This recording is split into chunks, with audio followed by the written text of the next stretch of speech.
بالله من الشيطان الرجيم بسم الله الرحمن الرحيم يا أيها الذين آمنوا كتب عليكم الصيام كما كتب على الذين من قبلكم لعلكم تتقون. عزیزانو محترمو منور خلکو، تاسې مخته نن د روژې په باره کې یو خبرې درته کوم. الله دې وکړي چې دا خبرې دې ما تاسې کورو خوندو مندو مشرانو ته ورسوئ. الله پاک تاسې ته دې الله پاک جزا خیر درکړي. عزیزانو د قرآن مجید په دې آیات کې الله رب العزت د روژې په باره کې پیغام ورکړی ده. دغسې خو الله پاک چې هر حکم کې مثلا د هر عبادت حکم کې چې بس حکم ورکړي واقعي الصلاة نماز ادا کوي، وآتوا الزکات ډایرکټ حکم دی زکات ورکوي. لیکن یو آیات دی ورته چې په هغې کې الله پاک ترغیب ورکړی. الله رب العزت یایي یا ایها الذین آمنوا کتب علیکم الصیام، ایمان والو ما په تاسې باندې روژه فرض کړې ده. دا روژه یو عجیبه عبادت ده. سهاره تر ماښامه به د خولو تړلې، نه به یې خورې نه به څښې، خواهشاتو چې به منې یې. دا یو ډېر عجیبه عبادت ده. نو انسان په خپل ځان باندې دا بوج محسوسوي. نو الله ځکه ترغیب ورکړو چې دا صرف په تاسې باندې دا روژه فرض نه ده، بلکې دا روژه کما کتب علی الذین من قبلکم، لکه څوک چې مخکني امت باندې دا خلکو باندې ما فرض کړې ده، لعلکم تتقون، لپاره د دې چې تاسې متقیان شئ، پرهیزګاره شئ. چنانچه کتابونه چې سړی وګوري دا خبره معلومي چې حضرت آدم علیه السلام باندې هم روژې فرض وې. د هرې میاشتې 14 14 15 صيغه ایام بیض یایي. آدم علیه السلام به هغه نیولې. حضرت نوح علیه السلام باندې هم 10 محرم الحرام روژه فرض وه. دغسې حضرت موسی علیه السلام باندې الله پاک 40 روژې فرض کړې وې. حضرت عیسی پیغمبر باندې نن هم د هغه قوم باندې 2 میاشتې روژې فرض دي. او دغسې حضرت داود علیه السلام به یوه روژه نیوله، یوه پرېښوله، گویا کې په کال کې به 6 میاشتې روژې نیولې. نو ځکه الله رب العزت یایي دا بوج مه محسوسوئ، دا په تاسې باندې ما دغسې روژې لکه څوک چې مخکني امتیانو باندې ما فرض کړې. نو محترمینو د دې روژې فایده دا ده چې موږ متقیان او پرهیزګاره جوړ شي، لعلکم تتقون. خیر د دې آیات تفصیل کې نه رمضان المبارک ډېر برکجنه میاشت ده. د دې یو ډېر غټ تاریخ ده. کله چې سړی کتابونه پسې وګوري نو تاریخ کې دا یو ډېر عظیمه میاشته ده. په عبادت کې هم عظیمه ده، په تاریخ کې هم عظیمه ده. چنانچه جنت دروازې چې الله پاک خلاصوي هغه په دغه میاشته کې خلاصوي. د دوغس دروازې چې الله پاک بندې کړي په دغه میاشته کې بندېږي. روزانه چې جنت ښایسته کېږي هغه په دغه میاشته کې روزانه جنت ښایسته کېږي. دا هغه میاشته چې اول 2 شپې رحمت دی، درمیاني 2 شپې مغفرت دی، او اخري 2 شپې دی جهنم چې د خلاصي دي. او دا هغه میاشته عزیزانو چې د روژهدار دپاره مایان په اوبو کې هم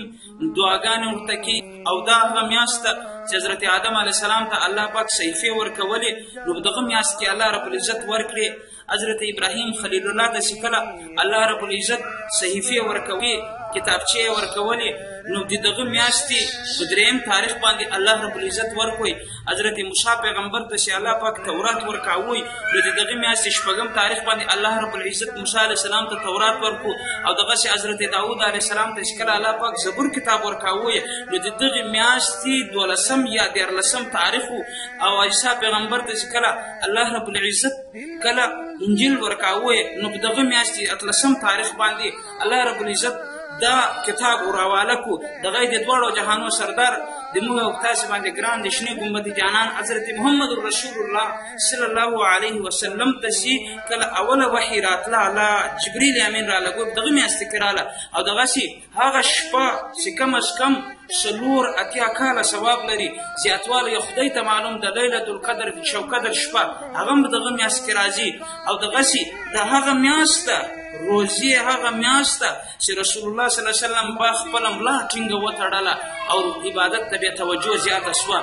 عادت به ډېر زیات شروع کړو. د تاریخ په حساب سره ورته وګورې دغه میاشته کې اول غزا د اسلام چې سوې د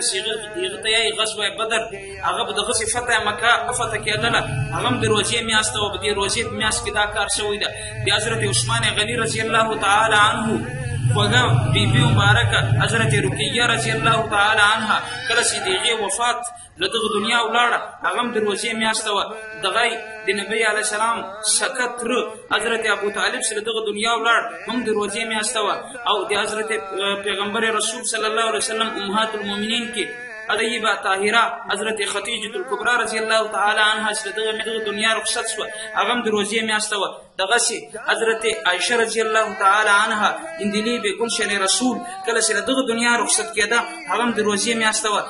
اول چې سود حرام شو هغه هم د روژې میاشته کې حرام شو اول چې شراب حرام شو هغه هم د دغه میاشته کې حرام شو اول چې روژې فرض شوې په دغه میاشته کې فرض شوې دغسې دوه منځونه تر ټولو اول دنیا کې فرض شوي دي هغه دوه منځونه صرف او صرف اول په دغه روژه کې فرض شوي دي او هغه نبي علیه السلام چې کله خوږه مور له دنیا ولاړه ام ایمن هغه ښځه داعیه چې نبي علیه السلام یې مکې ته راوړی هغه ښځه رخصت شوه هغه کې رخصت شوه امهات المؤمنین کې حضرت ام سلمه رضی الله تعالی عنها کله چې رخصت شوه هغه هم په دغه میاشته کې رخصت شوه امام بخاري جنازه چې کله پورته شوه هغه هم په دغه میاشته کې پورته شوه امام ترمذي رحمت الله علیه چې کله وفات شو په دغه میاشتې روژې وه حضرت امام ابو داود چې کله وفات شو دغه میاشتې روژې وه ابو علي کلندر رحمت الله علیه چې کله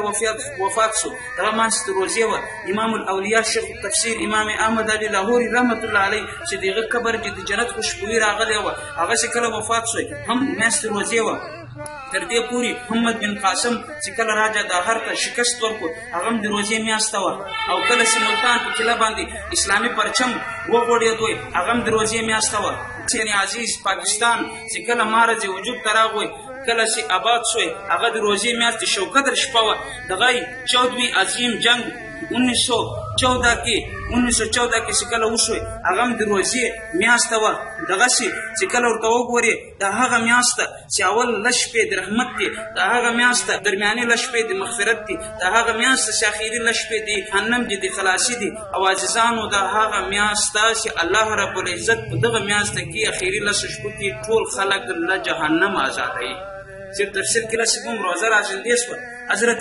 سلمان فارسی رضی الله تعالی عنہ فرمایي رسول کریم صلی الله علیه وسلم وویل واستكثروا خصلتين فيه من 4 خصال خصلتين ترضون بهما ربكم وخصلتين لاغناء بكم عنهما فرمایي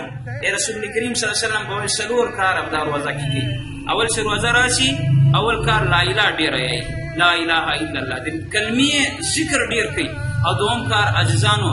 استغفار ډیر یې استغفر الله الذي لا اله الا هو الحي القيوم واتوب الیه استغفر الله ځکه په حدیث کې راځي توبه لمن وجد فی صحیفته استغفارا کثیرا چا چې د قیامت په ورځ په عملنامه کې استغفار ډیر و هغه کامیابه ده خوشنصیبه سړی عزیزانو درېیم کار چې نبي علیه السلام وویلې دا دوه کاره خو د رب د ذکر دی او دوه کاره تاسې د فایدې لپاره دی درېیم کار له الله جنت غواړئ او څلورم کار له دوغه څخه پناه غواړئ نو عزیزانو دوه کارونه اضافي زه درکوم یو اضافي کار دا چې چا قرآن مجید ویلی خامخا قرآن شریف یې ورې لا دوه وارې ختم کړي او شپږم کار دا اضافي یو بل کار درود شریف چې د چا له روی الله پاک دا د میاشته رانصیب کړې ده هغې باندې درود شریف ویل دي الله دې وکړي چې دا پیغام مخکې تاسې ولګوئ ټولو خلکو دې فایده ورسوي